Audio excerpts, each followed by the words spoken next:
निरंजन भिक्षावाड म्हणून आवाज दिला आणि ब्रह्मदेव आपल्या पत्नीला म्हणजे सावित्रीला सांगितलं की सावित्री बाहेर कोण आलेला आहे जरा बघ। सावित्रीनं सांगितलं की भयंकर रूप तेजस्वी आहे आणि मला भीती वाटत आहे स्वामी, चला आपण दोघ जण जाऊ। आणि दर्शन घेतलं, सांगितलं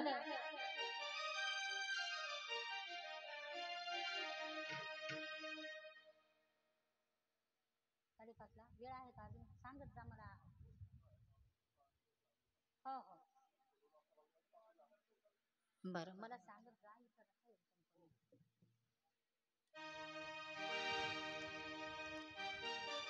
सूचना आली आहे की कथा वाढवा आणि 5:30 वाजता आरती घ्यायची आहे।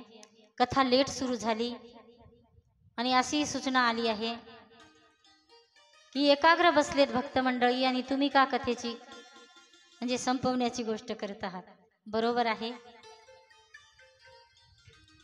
अशा प्रकारे सत्यलोकी गेले दत्तात्रय प्रभू आणि तिथे सांगितलं की ब्रह्मदेवानी सांगितलं सावित्री कोण आलंय बघ, त्या अतिथीची सेवा कर, सोय कर, बसायला सांग, मुक्काम करायला लाव, चांगलं जेवू खाऊ घाल आणि त्या भिक्षुकाला भिक्षा वाढ चांगली, त्याची सोय कर। अतिथी देवो भव। ब्रह्मदेवाला सुद्धा लक्षात आलं नाही की हे दत्तात्रय प्रभू आहेत आणि कर्मभूमीवर आलेत आणि ते एका निमित्तानं आपल्या इथं भिक्षा मागण्यासाठी आलेत।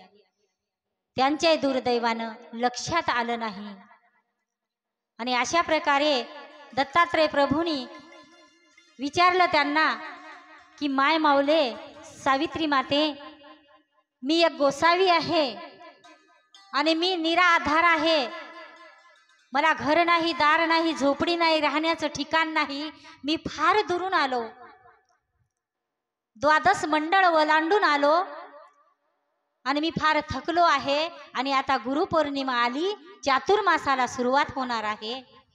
हे सावित्री माते मला तुझ्या घरी जागा देशील का?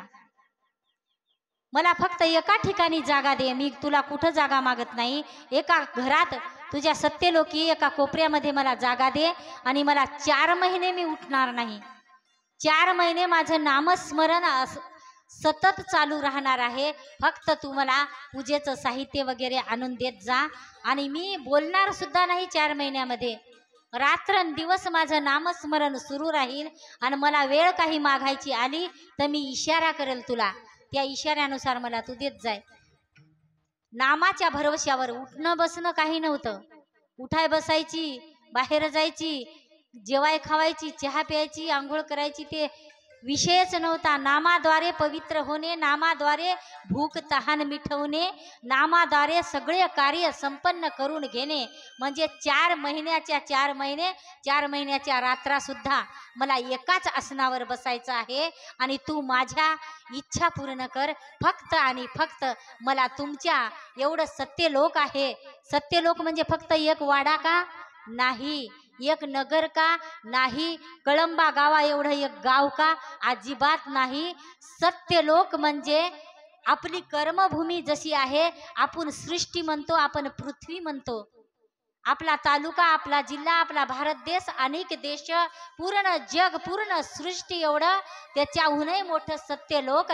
त्या सत्यलोकामध्ये मला एक रूम दे, एक जागा दे, एक आसन दे, मी त्याच्यावर 4 महिने तपश्चर्या करतो, माझी एवढीच मागणी आहे।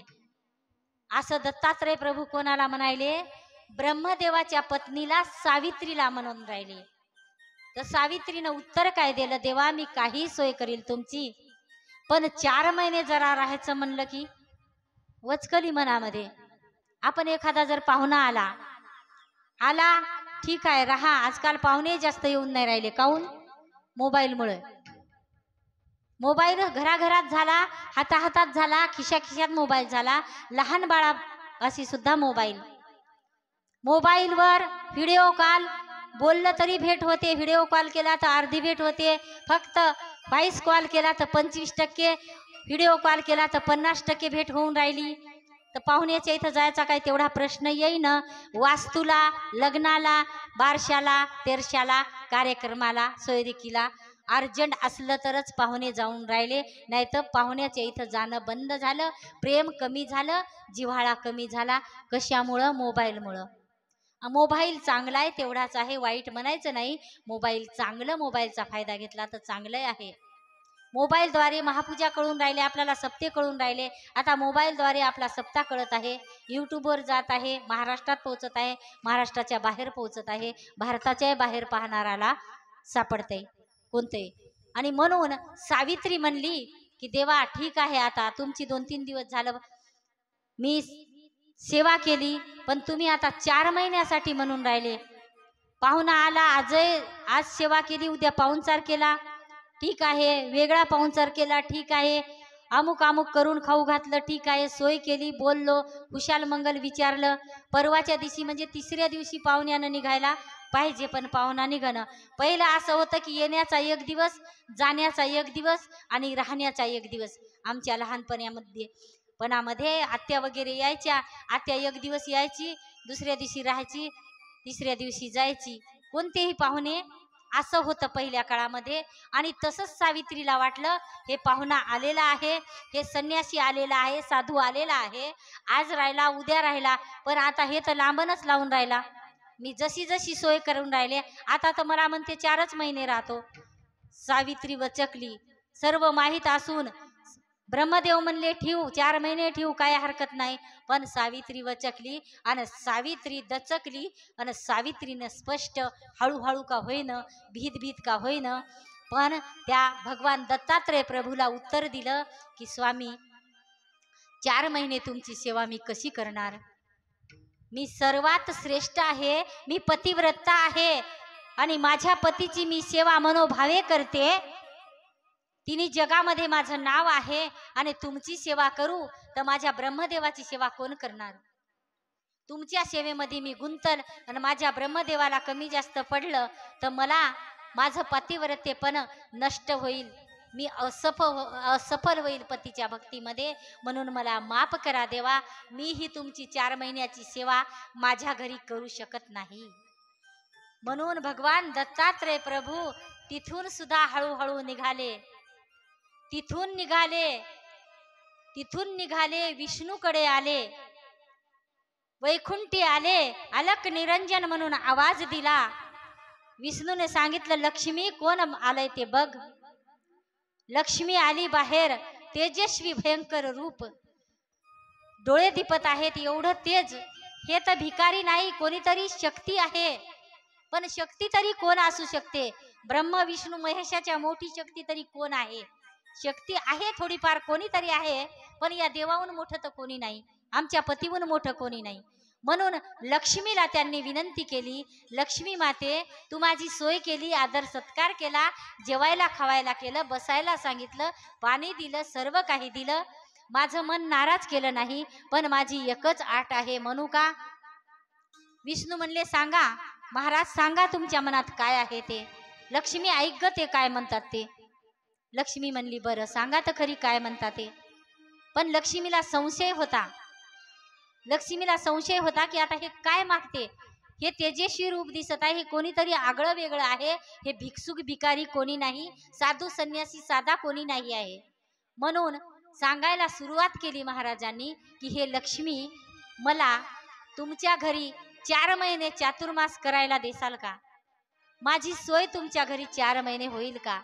मला घर नाही, दार नाही, मला आधार नाही, मला जागा नाही बसायला उठायला, मला काहीच नाही. मी भिकारी आहे, मी संन्यासी आहे, माझ्या अंगामध्ये नाही, माझ्या तनामध्ये मनामध्ये माझं काहीच कमवलेलं नाही. मी निर्गुण आहे, माझ्यामध्ये कोणता गुण सुद्धा नाही, षडरिपू नाहीत, माया नाही, मायेच्या वेगळा आहे मी माझं फक्त देह घेऊन आलो आणि त्या देहाच्या द्वारे मी निर्गुणाची भक्ती करणार आहे. लक्ष्मी म्हणली कोण्या देवाची? मी जो निर्गुण आहे, परमात्मा सगळ्याहून मोठा, निरालंबी त्याचं आसन आहे, मी त्याची आळवणी करणार आहे, 4 महिने त्याची साधना करणार आहो. मला तुझ्या घरी जागा दे आणि तू माझी 4 महिने सेवा कर. लक्ष्मीनं काय म्हणाव? नाही. लक्ष्मी म्हणली नाही देवा, मला हे शक्य नाही, मी महापतिव्रता आहे, मी माझ्या विष्णूची सोय मनोभावे करते आणि तुम्हाला तुमच्या सेवेत जर 4 महिने गुंतून राहू तर माझ्या विष्णूच्या सेवेमध्ये कमी पडेल, म्हणून मला ही गोष्ट शक्य नाही. पण अजून एक लक्ष्मी म्हणली की बळी आहे माझा राजा, माझा भाऊ पाताळामध्ये बळी आहे आणि तो राजा आहे, नोकर चाकर त्याच्याकडे आहेत. मी माझ्या भावाच्या घरी मात्र तुम्हाला पाताळामध्ये जागा द्यायला लावते. मी माझ्या भावाला फोन करून सांगते. फोन होता का? माझ्या भावाला मी सांगते की या संन्यासाची सोय कर, पण मला माफ करा स्वामी, माझ्याच्यानं तुमची सोय होत नाही. असं कोणी सांगितलं? लक्ष्मीनं. आणि म्हणून स्वामी हळूहळू हळूहळू तिथून सुद्धा निघाले आणि पावलोपावली निघाले नाही. नाराज वाटलं नाही, दिलगिरी वाटली नाही, दुःख वाटलं नाही, काही वाटलं नाही. देव तर अंतर्यामी, देवाला मूळ कुठं जायचं होतं?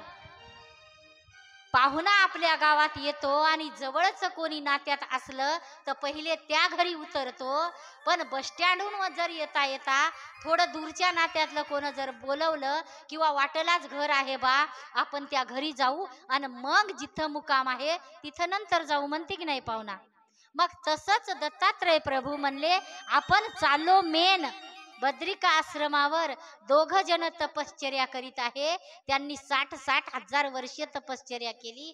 त्याची तपश्चर्या फळाला आली दोघांची. आपल्याला तिथं ठाण मांडायचं आहे आणि या सगळ्या जीवांचा उद्धार करायचा आहे. पण या स्वतःला पतिव्रता ह्या सगळ्या देव्या म्हणतात, माझ्या मनचं काहीच नाही, या ग्रंथामध्येच सगळं आहे.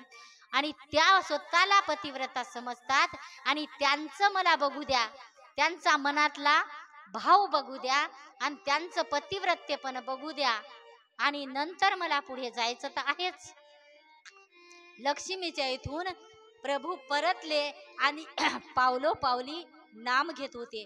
आता दत्तात्रय महाराजांचं आपण नाम घेतो आणि ते कोणाचं नाम घेत असतील तर ते आनंद मालकाचं नाम, ज्याच्यापासून आला एक भाग, हे मेन भाग जे आहे. मगाशी म्हटलं विभूतीचा गोळा म्हणजे आनंद मालक, म्हणजे बारीक बारीक अंश पडले ते तुम्ही आम्ही, आणि मोठाले खडे पडले ते मोठाले देव देव्या. तर त्या मालकाचं नामस्मरण करत दत्तात्रय प्रभू तिथूनही परतले, खाली मान घालून परतले आणि त्यांचं बघितलं की कोणाचा भाव कसा आहे. पुन्हा कोणाकडे आले? लक्ष्मीकडे गेले, सत्यलोकी गेले, पुन्हा पार्वतीकडे आले, कैलासावर आले, महादेवाच्या कैलासावर आले. अलक निरंजन म्हणून हाक मारली आणि महादेवांनी सांगितलं, अगं पार्वती बाहेर कोण आलंय बघ. पार्वती गेली, धावून तर गेली. कोण अतिथी आलाय, मी त्याची सेवा कराव, त्याला भिक्षा वाढाव, त्याला जेवायला घालाव, त्याला बसायला सांगाव, हे भाव होता. अपमान अजिबात केला नाही, कारण ते काळच तसा होता, सत्व हरू न द्यायचा काळ होता. म्हणून पार्वती गेली आणि तेजस्वी असं रूप, भयंकर रूप, अनंत सूर्याचे तेज एका अंगची रोमा, अनंत सूर्य लज्जित झाले, काय वर्णू उपमा.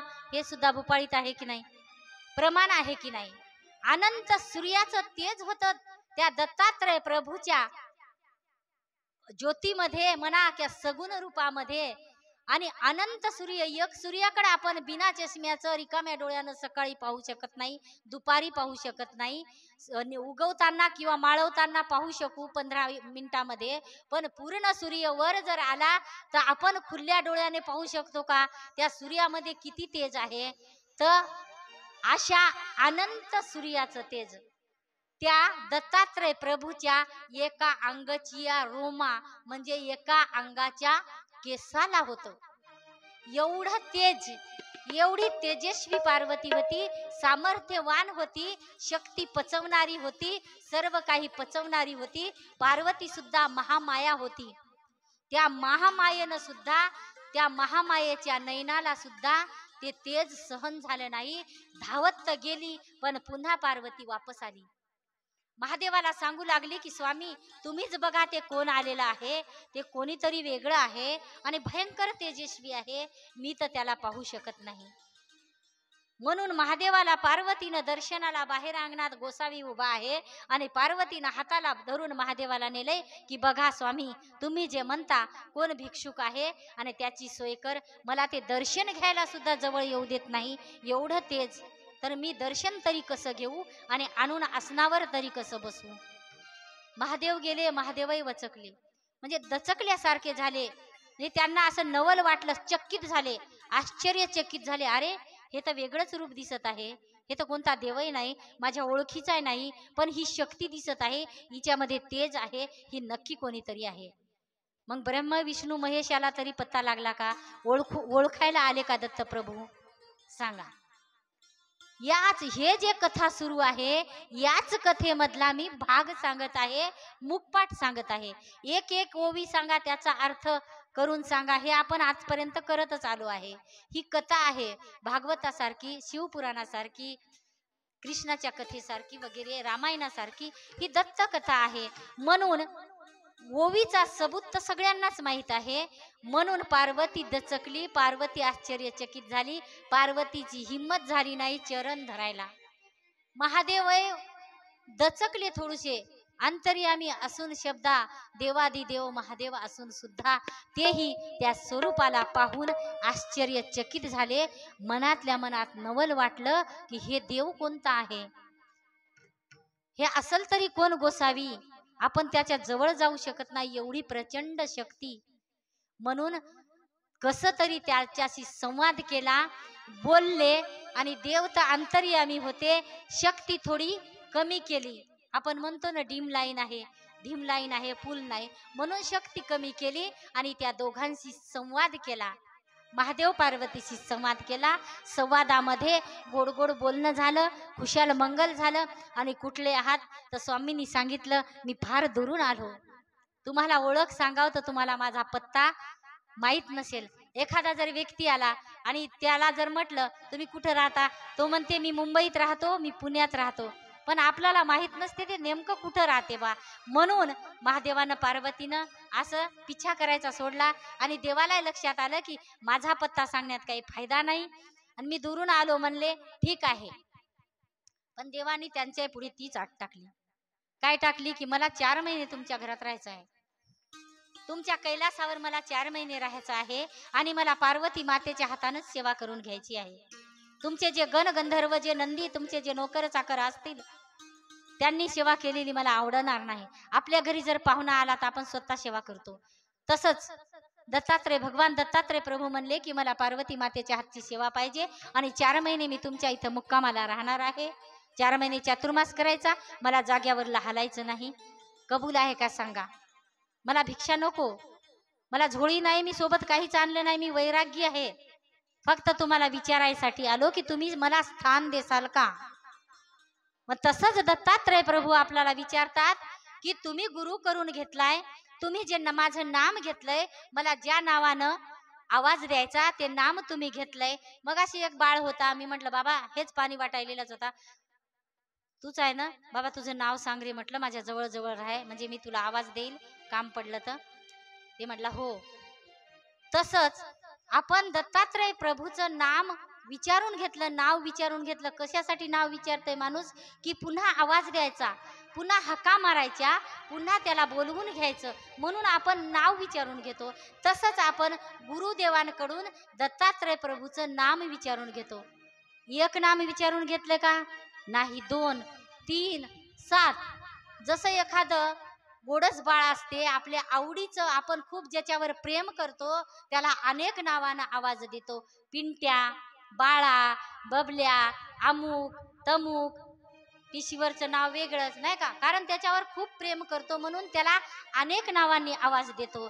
तसंच आपण भगवंतावर खूप प्रेम करतो म्हणून देवाचे अनेक नावं आहेत. हे दिगंबर हे दत्ता हे अवधूता, हे दिगंबर हे दत्ता हे अवधूता.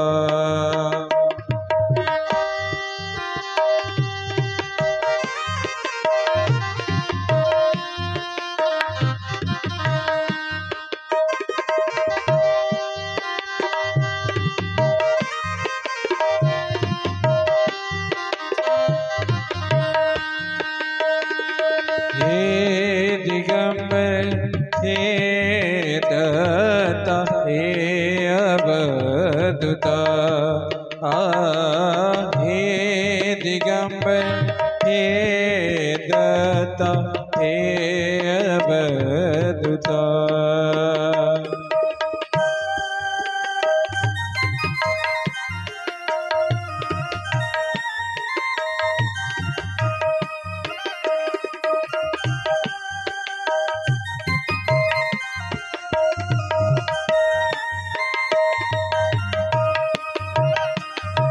हे दिगंबर हे दत्ता हे दिगंबर हे दत्ता हे अवधूता हे दिगंबर हे दत्ता हे अवधूता हे दिगंबर हे दत्ता हे अवधूता हे दिगंबर हे दत्ता हे अवधूता. अशा प्रकारे अनेक नावानं आपण भगवंताला आळवू शकतो, बोलवू शकतो. आणि पार्वतीने सांगून दिलं की हे भगवंता, मी तुझी सेवा करू शकणार नाही. महादेवानं सांगितलं, पार्वती कर ग, माझ्या सेवेत अंतर पडलं तर काही हरकत नाही. जसं माणसाची इच्छा असते, एखादा पाहुणा आपल्या घरी आला आणि त्याला नाश्त्याचे पोहे तरी केले पाहिजे, पण त्या एखाद्या महिलेला वाटते जाऊ द्या, चहा केला, चहावर भागू द्या. पण माणसाच्या मनातलं ओळखलं पाहिजे. आपण सुद्धा अनुसया माता आहोत, आपण सुद्धा ओळखलं पाहिजे. असो म्हणून पार्वतीनं नाईविलाजानं त्या मूर्तीला नाही म्हणून सांगितलं. आणि तेथूनही भगवान दत्तात्रय प्रभू कैलासावरूनही चालते झाले आणि निर्गुणाचं आनंद मालकाचं नामस्मरण करत करत बद्रिकावनी आले. बद्रिकावन कुठं आहे, माहूर कुठं आहे आपल्याला माहीत आहे. गिरनाल पर्वत कुठं आहे आपल्याला सर्वांनाच माहीत आहे. गिरनाल पर्वत जिथे दत्तात्रय प्रभून 10,000 वर्ष तपश्चर्या केली, ते गिरनाल पर्वत आहे गुजरात मध्ये. जुनागड शहरामध्ये साईटला गिरनार पर्वत आहे. गिरनारला एकदा आवश्यक शक्य असेल त्यांनी जाऊन यावं. साक्षात दत्तात्रय प्रभूचा अनुभव मिळतो तिथे. आणि अशा प्रकारे बद्रिका आश्रम मगाशी सांगितलं उत्तराखंड मध्ये मंडल शहरापाशी आहे. बद्रीनाथ केदारनाथच्या टूर मध्ये बद्रिका आश्रमाला जायला काहीच हरकत नाही. आणि सोबत सोबत ते तीर्थ करून या. बद्रिका आश्रमाला दत्तात्रय प्रभू कशानं आले, हत्ती घोड्यानं आले का? त्यांच्यासोबत काहीच नव्हतं, कशाचंच काही नव्हतं त्यांना. तर 12 मंडळ ओलांडून आलो म्हणले. हे कोण विचारत आहे दत्तात्रय प्रभूला की राजा दलादनाचा आणि दत्तात्रय प्रभूचा मगाशीच इथपर्यंत कथेची लिंक आहे, लक्षात ठेवा. राजा हळूहळू विचारत आहे की स्वामी, तुम्ही जे कर्मभूमीवर आले ते कशासाठी आले? आता तर माझ्यासाठी इथं आले, पण तुम्ही याच्या आधी कर्मभूमीवर प्रगट होते, सगुण रूपात कर्मभूमीवर तुम्ही आहात, म्हणून तर मी तुमची तपश्चर्या केली. अनुसया मातेनं सगुण रूपात दत्तप्रभू किंवा आनंद प्रभू कर्मभूमीवर नाहीत म्हणून तपश्चर्या केली की निर्गुण आहेत त्याला पृथ्वीवर म्हणजे आपल्या कर्मभूमीवर बोलवायचं म्हणून केली. पण राजा दलादन तपश्चर्या याच्यासाठी केली की ते आहे सगुण रूप. आपण देवाची भक्ती काऊन करतो की नाही दत्त महाराज आहे बा, नाही का? दत्त महाराज आहेत, कर्मभूमीवर दत्त महाराज आहेत. नाहीत म्हणल्यावर आपण भक्तीच केली नसती. त्यांचा पत्ताच माहीत नसला तर आपण भक्ती केली असती का? कोणाच्या घरी जर जायचं असेल, एखाद्या राजाच्या घरी जर जायचं असेल, एखाद्या कोणाच्या मोठ्या सावकाराच्या घरी बाहेरगावी जर जायचं असेल, तर आपण पहिले त्याचा पत्ता माहीत करून घेतो, त्याची ओळख करून घेतो, तेव्हा तिथपर्यंत पोहोचतो. तसंच मालकाचा पत्ता होता राजा दलादनाला की या कर्मभूमीवर आलेले आहेत सगुण रूपामध्ये, म्हणून सगळं विचारायला सुरुवात केली. म्हणून त्याचं उत्तर देऊन राहिले कोण? दत्तात्रय प्रभू कोणाला? राजा दलाधनाला, की असं असं झालं बा, मी कैलासावर गेलो, तिथून वापस आलो, वैकुंठावर गेलो, तिथून वापस आलो, सगळीकडे मला चातुर्मास करायला नाकारच मिळाला. म्हणून बद्रिका आश्रमाच्या वनामध्ये आले, काट्या कुट्याने आले स्वामी, काट्या कुटानं पैदल पैदल आले. आणि आले तर ध्यानस्थ आश्रमाच्या झोपडीच्याही दूर ध्यानस्थ आत्री ऋषी दिसले त्यांना. दत्तात्रय प्रभून म्हटलं का हे ध्यानस्थ कोण ऋषी आहे गड्या? ते तर अंतर्यामी होते, त्यांनी ओळखलं. देवदत्त देवदत्त झाला, बोलणं झालं. माळ करता करता आत्री ऋषी बोलले, पुन्हा माळ करायला सुरुवात केली.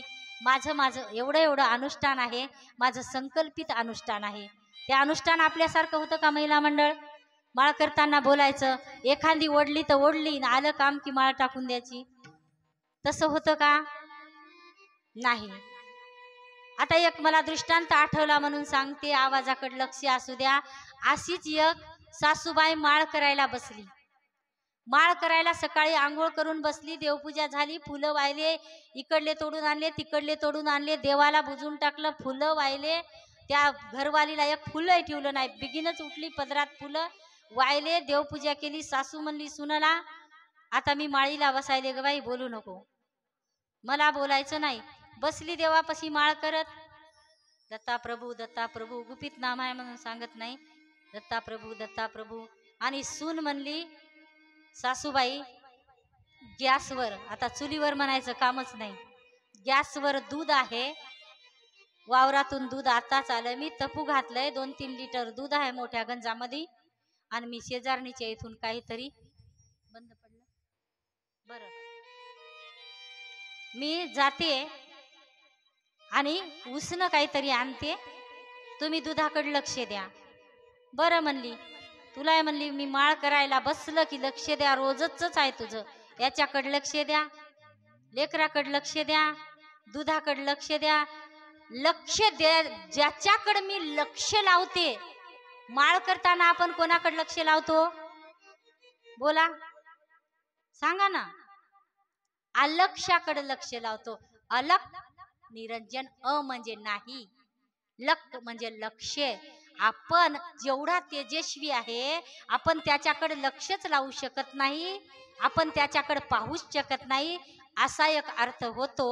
आणि जो आपल्या लक्षात येत नाही, जो निर्गुण निराकर आहे, आपण ध्यान करायला बसलो तर प्रपंचातलेच आपल्या लक्षामध्ये विचार येतात, पण तो जो लक्षात यायचा नाही तो आपल्या लक्षात येत नाही. का बरं लक्षात येत नाही? हे असं लक्ष ठेवा, याच्याकडे लक्ष ठेवा, त्याच्याकडे लक्ष ठेवा, बाहेर कोणी आले का त्याच्याकडे लक्ष ठेवा. ही सवय लावून घ्यायची नाही नामस्मरण करताना. आणि इतक्यात चांगली गोष्ट, हे चिवचिव, हे वातावरण जागृत व्हायच्या अगोदर जर उठून माळ केली, फारच चांगलं. जशी आपण चातुर्मासात करतो तशी सगळे उठायच्या अगोदर माळ करायची, आंघोळ करायची, थोडंफार झाडपूस करायचं, पटकन माळीला बसायचं. नाही तर झाडू दे ग बाई, रंगीत रांगोळ टाकू दे ग बाई, उजळड, काय फायदा? पटकन करायचं, जे करायचं ते पटकन उठायचं.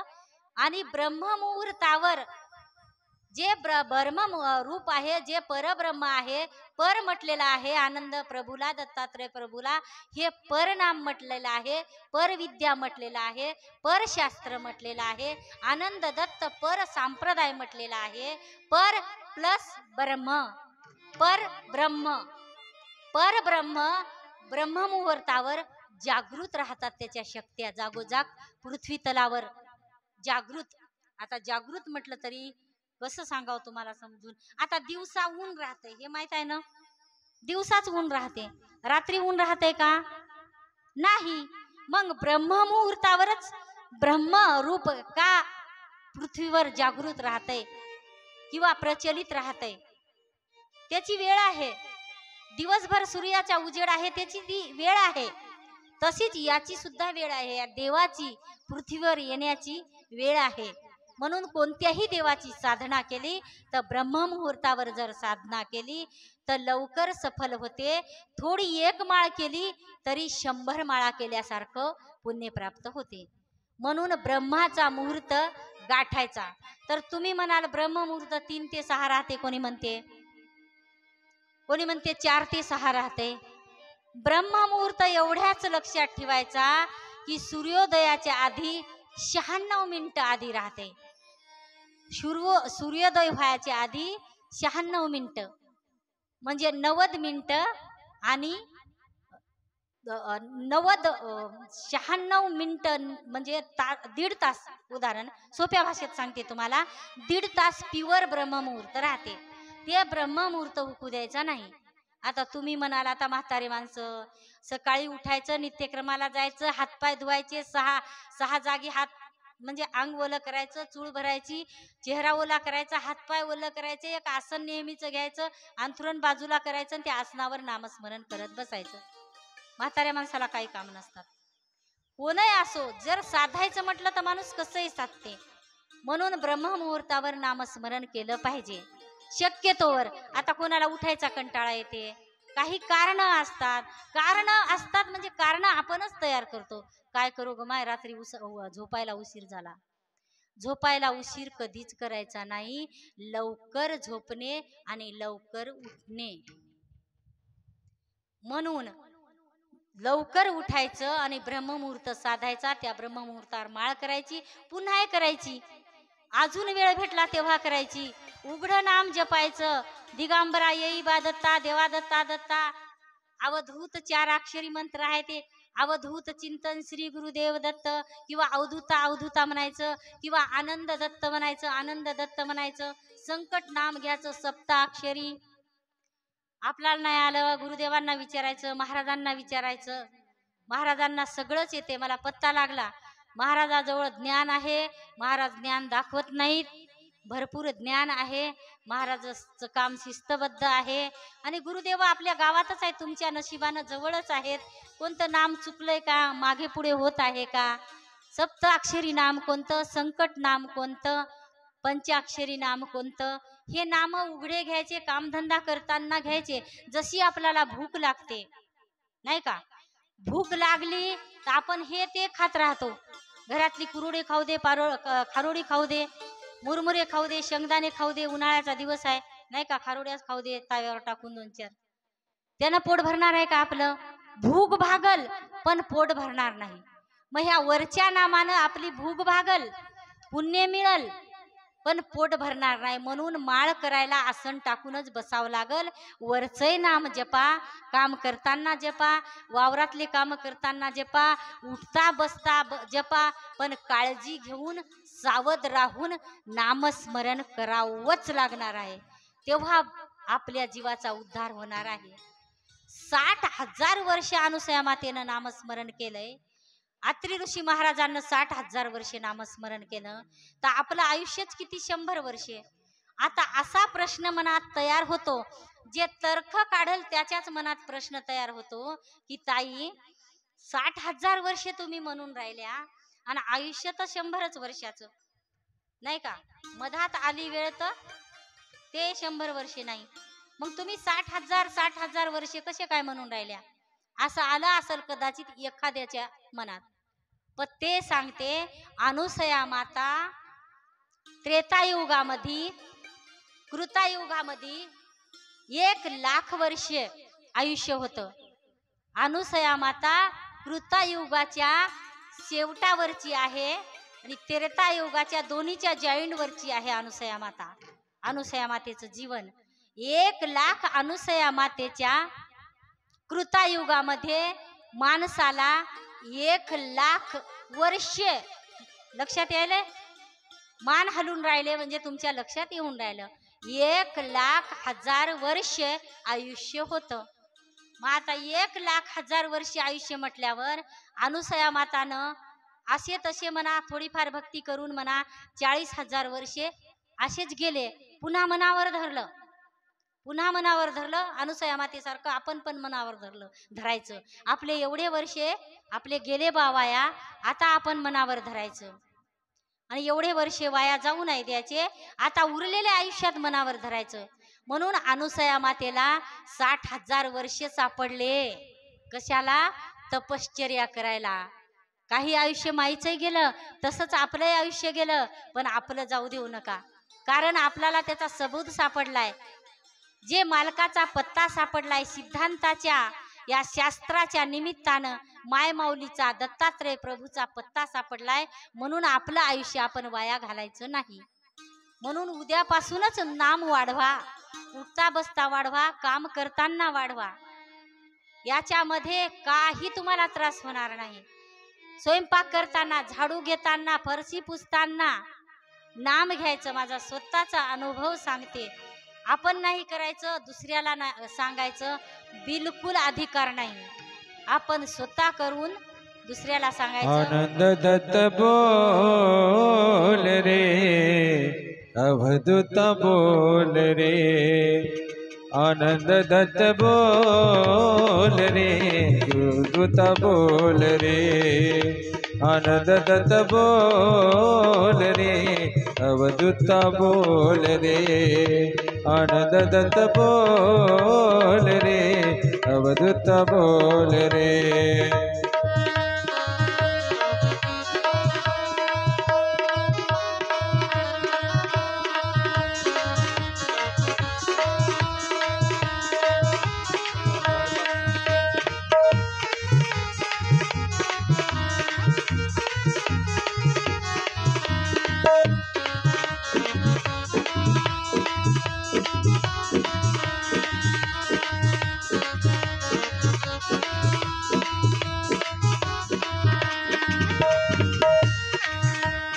आनंद बोलो ना देव दत्त बोल रे.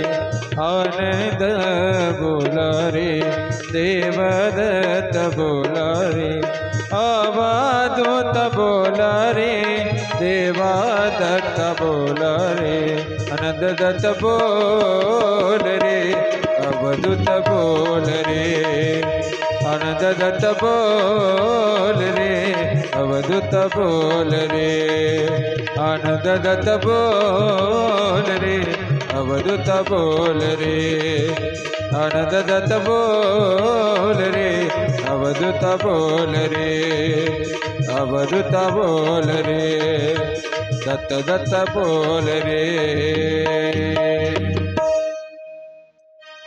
श्री गुरुदेव दत्त अवधूत चिंतन. आनंद बोला, दत्त बोल, कोणतंही नाम घ्या, पण घ्या. आणि दत्तात्रय प्रभू आत्री ऋषी पाशी आले. बद्रिका वनामध्ये आत्री ऋषी साधना करत होते. कोणाची साधना करत होते आणि साधनेच्या द्वारे कोणाला बोलवत होते? त्याच मालकाला बोलवत होते. आणि आत्री ऋषी पाशी तेच स्वरूप आलं. आत्री ऋषीला विचारलं, बोलणं झालं आणि आत्री ऋषीने सांगितलं की महाराज जा, माझी पत्नी आहे, अनुसया नाम आहे तिचं, आणि अमुक अमुक दिशेनं जा, तुम्हाला झोपडी मिळेल आणि त्या झोपडीमध्ये जा, तुम्हाला जेवण करून खाऊ घालील. आणि अनुसया माझी पत्नी अशी आहे की इकडून साळ पेरत नेते आणि तिकडून साळ कापत आणते. साळ म्हणजे भाताचं पीक, तांदूळाचं पीक. अशी अनुसया सामर्थ्यवान होती की इकडून साळ पेरत नेत होती, तिकडून साळ कापत आणत होती, लगेच साळ बडवत होती, कांडत होती, तांदूळ करत होती, पाखडत होती. आणि कोरं भोजन त्या अतिथीला गोड भात करून जेवू घालायची, खिचडी करून जेवू घालायची. एवढं पवित्र होतं अनुसया मातेमध्ये. म्हणून आत्रेय ऋषीला माहित होतं की माझी पत्नी जे सती अनुसया आहे या अतिथीला वापस जाऊ देणार नाही, 4-2 दिवस ठेवून घेईल आणि जेवू खाऊ घालील. म्हणून महाराज तुम्ही त्या दिशेने जा आणि जेवण खावण करा, आराम करा, मी माझी साधना झाली की माझ्या झोपडीत मी येतो, असं म्हणून आत्री ऋषींनी सांगितलं.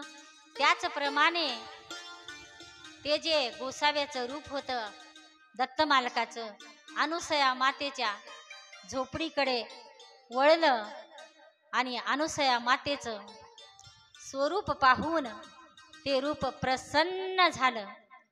अनुसया माता सौभाग्यवती, महापतिव्रता, पातळ हिरवगार नेसलेला आहे, चोळी हिरवी घातलेली आहे, मोठं चंद्रकोरीच्या आकाराचं कुंकू लावलेलं आहे आणि हास्य असं तेजस्वी चेहऱ्यावर हास्य आहे.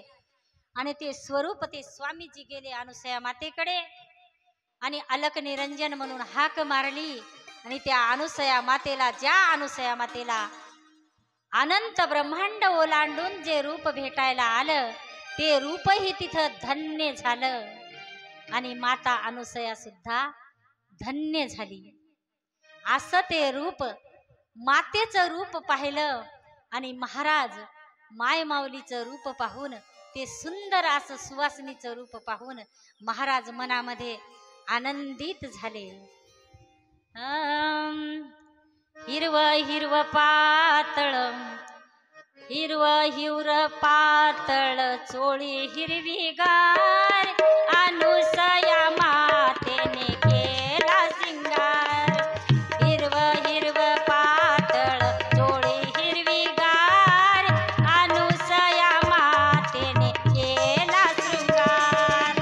हिरव हिरव पातळ चोळी हिरवगार, अनुसया मातेने केला श्रृंगार.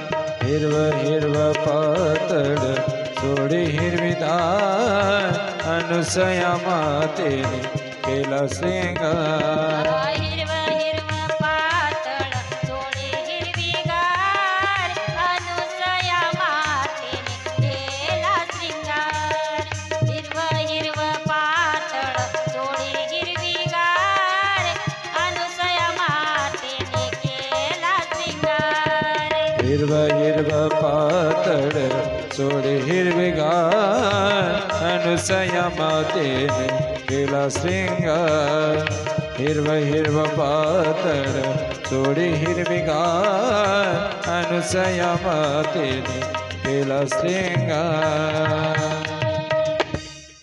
सुंदर असं ते रूप पाहून दत्तात्रय स्वामी अतिशय तल्लीन झाले त्या रूपामध्ये.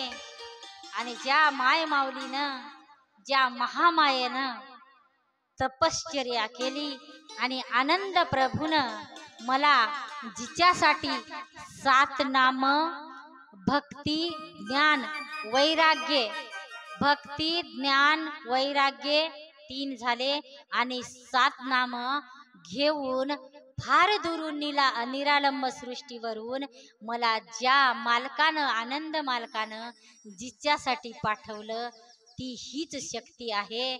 म्हणून प्रभू देहभान विसरून गेले आणि माता सुद्धा प्रसन्न झाली.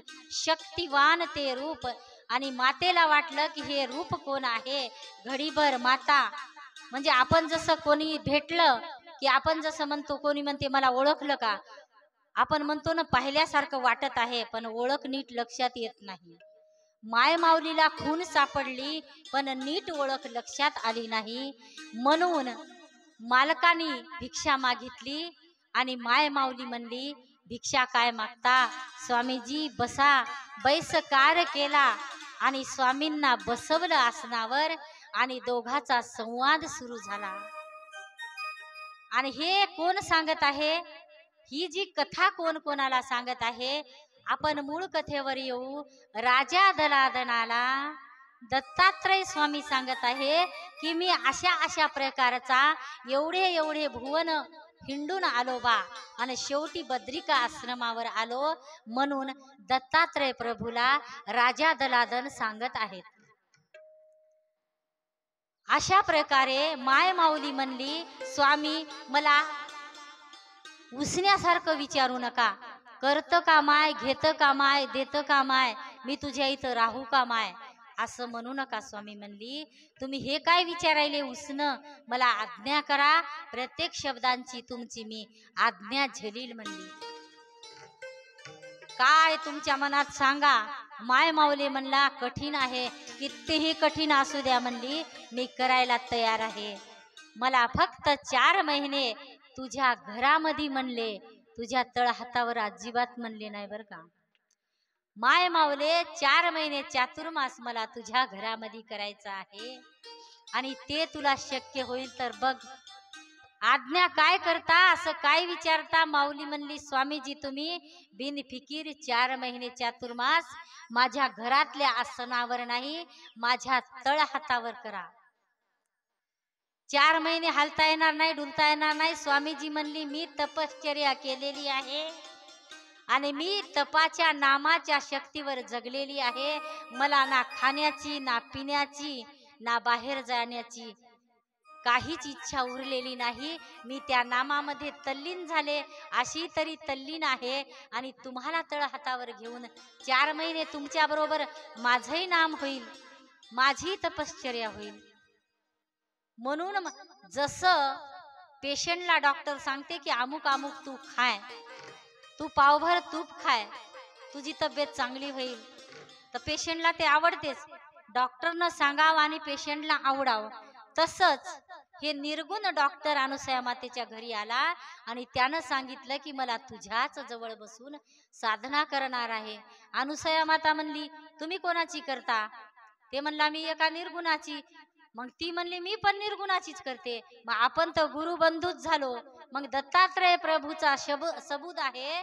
बऱ्याच ठिकाणी दत्तात्रय प्रभून शास्त्रामध्ये, सिद्धांतामध्ये लिहून ठेवलेलं आहे की मी गुरु देव कोणी नाही, मी तुमचा गुरुबंधू आहे. तुमचा आणि माझा देव एकच. मी गुरु आहे निमित्ताला तुमचा, पण मी एक साधा तुमच्यावानीच आहे. कारण आपण दोघं धावा एकाचाच करतो. गुरु माझा मी गुरुचा, दोघाला धावा एकाचा.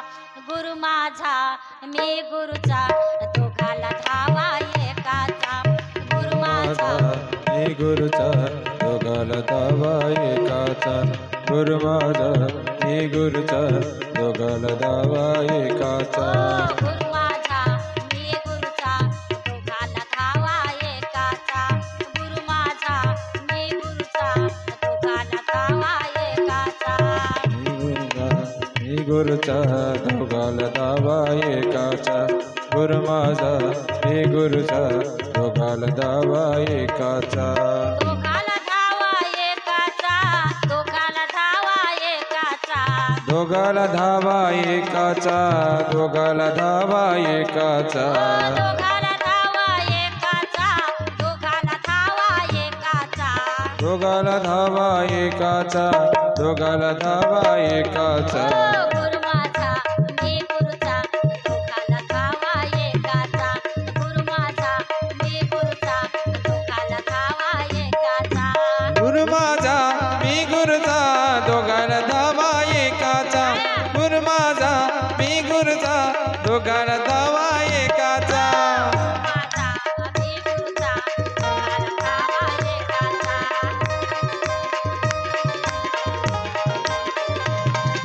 दोघाला धावा एकाचा, दोघाला धावा एकाचा. वा वा.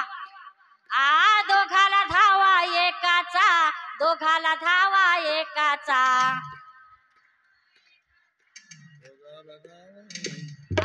गुरु माझा मी गुरुचा, दोघाला धावा एकाचा.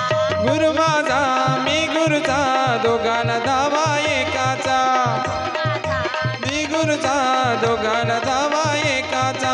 गुरु माझा मी गुरुचा, दोघाला धावा एकाचा.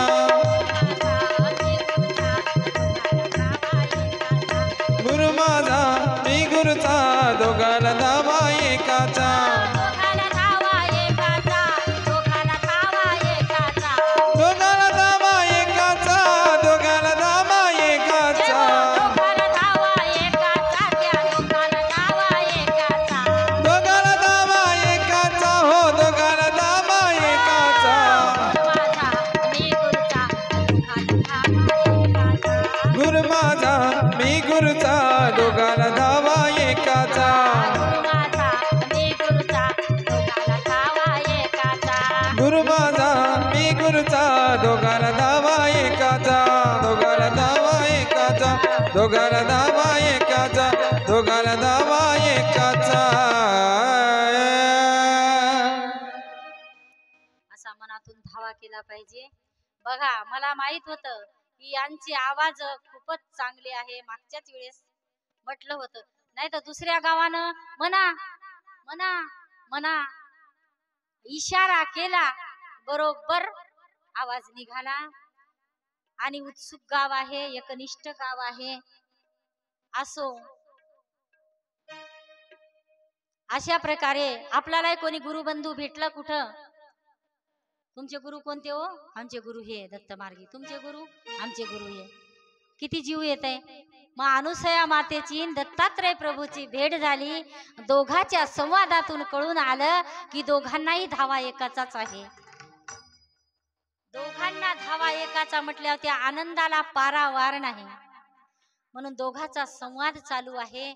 आणि बसले आणि अनुसया मातेनं कबूल केलं की हे स्वामी, मी 4 महिने चातुर्मास माझ्या हातावर झेलून करायला तयार आहे. स्वामीजी म्हणले, तुझ्या पतीला विचार, निर्णय लवकर घेऊ नको, तू भक्तीमध्ये फसशील. नाही, फसणारी नाही, स्वामीजी म्हणली. म्हणून आत्रेय ऋषी आले. तेवढ्यात तिघांचा संवाद सुरू झाला. तू माझा, मी गुरुचा. तिघांनाही धावा एकाचा. कोण्या एकाचा? निर्गुण निराकाराचा, त्या आनंद मालकाचा धावा सुरू झाला. अशा प्रकारे अनुसया मातेच्या आश्रमावर स्वामीजी गेले. आणि स्वामीजी गेल्यावर कबूल झालं. आणि माय माऊलीनं कबूल केलं. आणि 4 महिने ती माय माऊली स्वामीजीला घेऊन साधना करायला बसली. इथपर्यंत आपली कथा आलेली आहे. आपण 1-2 गजर घेऊ. आणि कोणी महिला मंडळ आरती म्हणायला उत्सुक असतील तर इथं येऊन अनुसया मातेची पहिला दिवस आहे, चान्स तुम्हाला आहे. अनुसया मातेची आणि आनंदाची आरती, 2 आरत्या घेऊ. 1-2 गजर सगळ्यांनी करायचं आहे. मगाशी मी एका ताईला विचारलं, ताई मी प्रत्येक ठिकाणी कीर्तनाला जाते, कथेला जाते, पण प्रत्येक एकही गाव असं आढळलं नाही की महिलांनी पुरुषांनी पावली खेळली नाही. तुमच्या गावात पावली खेळायचं सवय आहे की नाही? तर त्या ताईनं सांगली, ताई आम्हाला पावली माहीत नाही, आम्ही काय खेळत नाही. म्हणलं बिना पावलीची कथा होऊच शकत नाही. म्हणून थोडंसं उभं राहायचं आहे. टाळ्या वाजून का होईना सगळ्यांना जय जयकार करायचा आहे. आणि त्याच्यानंतर आरती होणार आहे. आणि असे तसे 10-15 मिनिटं जातातच. 1 गजर 1-2 गजर घेऊ. सगळ्यांनी उभी राहा. आणि एक पावलीची चाल म्हणणार आहेत आमचे दिनेश भाऊ, किंवा मी म्हणे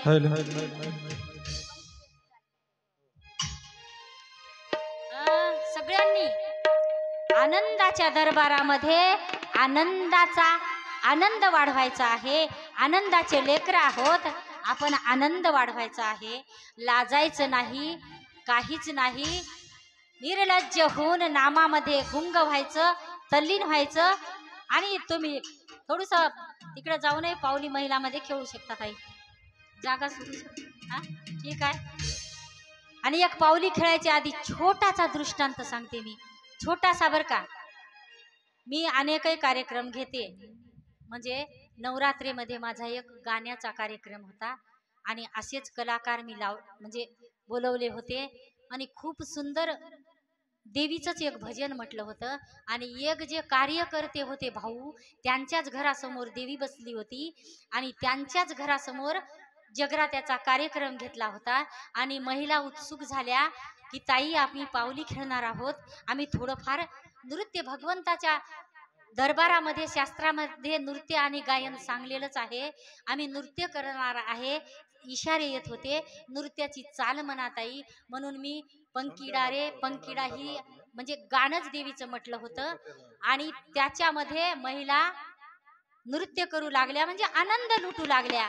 आणि त्याच कार्यकर्त्या भाऊची एक, मी तिला नात्यानं वहिनी म्हणत होते, तिला भाऊ म्हणत होते.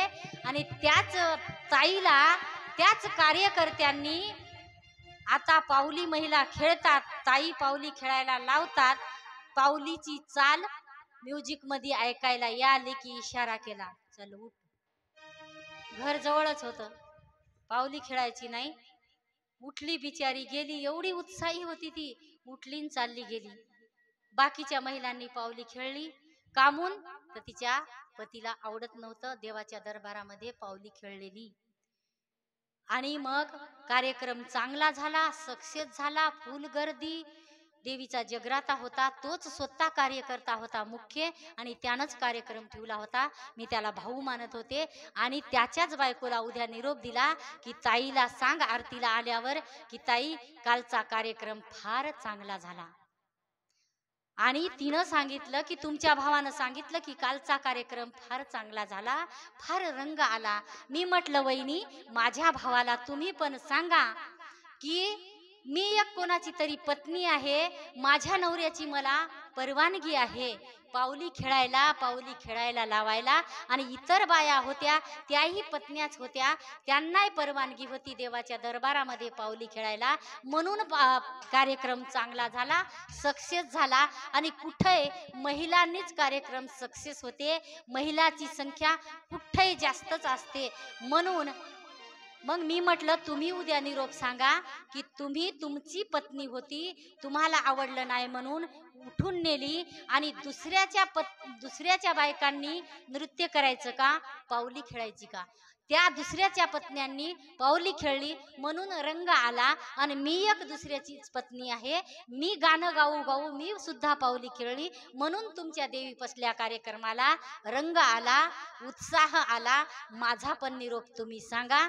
आणि तुमचं चुकलं दादा, तुम्ही पत्नीला उठून नेलं, हे तुमचं चुकलं, हे पण माझा निरोप माझ्या भावाला सांगा. म्हणून असा कोणाच्या मनामध्ये देवाच्या दरबारामध्ये जर वाईट विचार किंवा काही विचार येत असेल तर ते गाव आनंदामध्ये किंवा भक्ती मार्गामध्ये पुढे जाऊ शकत नाही. म्हणून दत्त महाराजाचा, आनंद महाराजाचा हे उत्सव आहे. आनंदाचे लेकर आहोत, आनंदानं पावली खेळायची आहे. त्याच्या नामावर फक्त पावलं टाकायची आहेत, बाकी काहीही करायचं नाही. तुम्ही जर पावली खेळली नाही तर मला कथा केल्यासारखं वाटणार नाही आणि माझी कथा एकदम पॉवरफुल होणार नाही, याची मी खात्री देते. म्हणून सगळ्यांनी गोल जमा, जागच्या जागी जमा. जसं डुलता आलं तसं डुलायचं आहे, तसं तल्लीन व्हायचं आहे.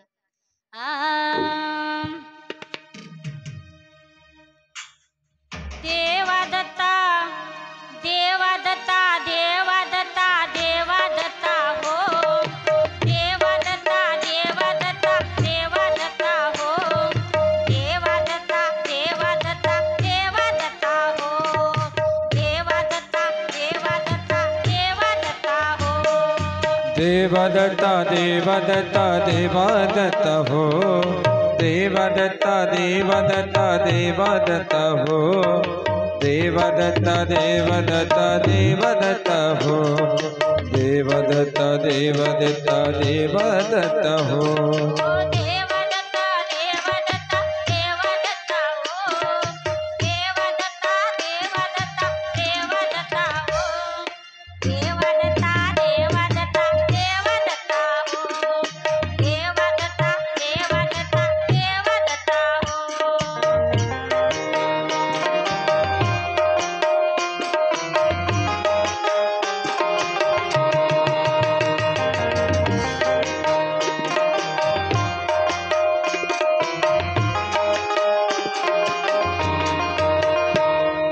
दत्ता, देवा दत्ता हो.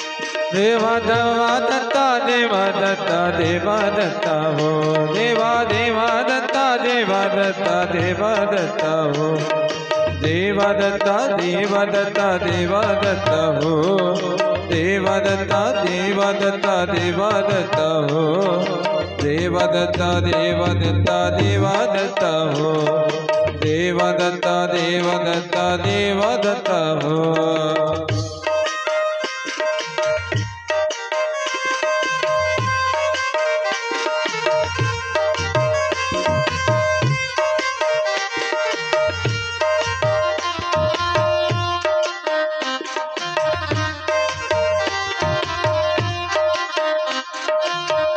देवा दत्ता दत्ता, देवा दत्ता, देवा दत्ता हो. देवा देवा दत्ता, देवा दत्ता, दत्ता दत्ता हो. देवा दत्ता, देवा दत्ता, देवदत्ता देवदत्ता देवदत्ता हो देवदत्ता देवदत्ता देवदत्ता हो देवदत्ता देवदत्ता देवदत्ता हो देवदत्ता देवदत्ता देवदत्ता हो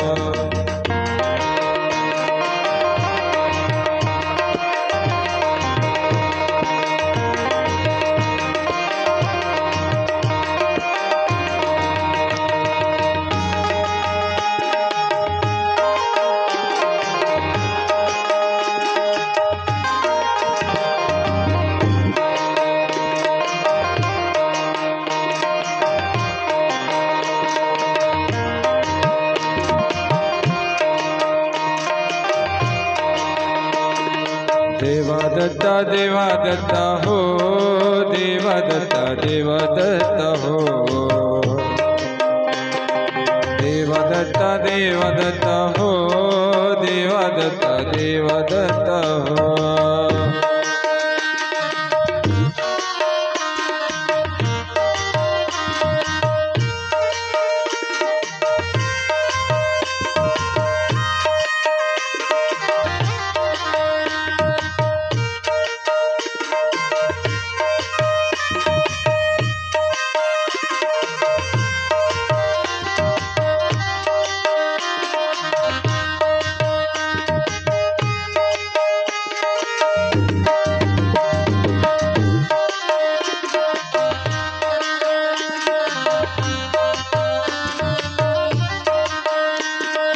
देवदत्ता देवदत्ता हो देवदत्ता देवदत्ता हो देवदत्ता देवदत्ता हो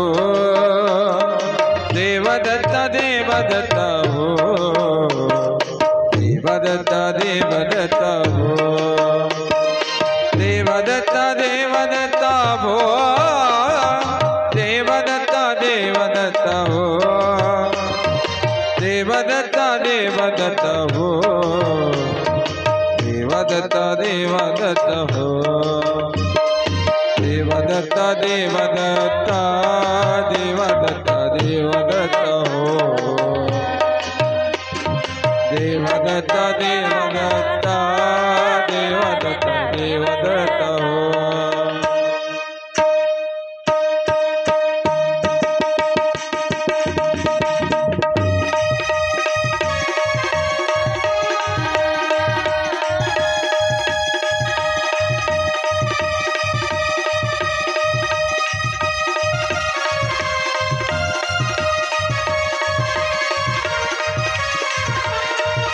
देवदत्ता देवदत्ता देवदत्ता दत्ता हो देवदत्ता देवदत्ता देवदत्ता दत्ता हो देवदत्ता देवता हो देवदत्ता देवदत्ता देवदत्ता दत्ता हो देवदत्ता देवदत्ता देवदत्ता दत्ता हो देवदत्ता दत्ता हो देवदत्ता दत्ता हो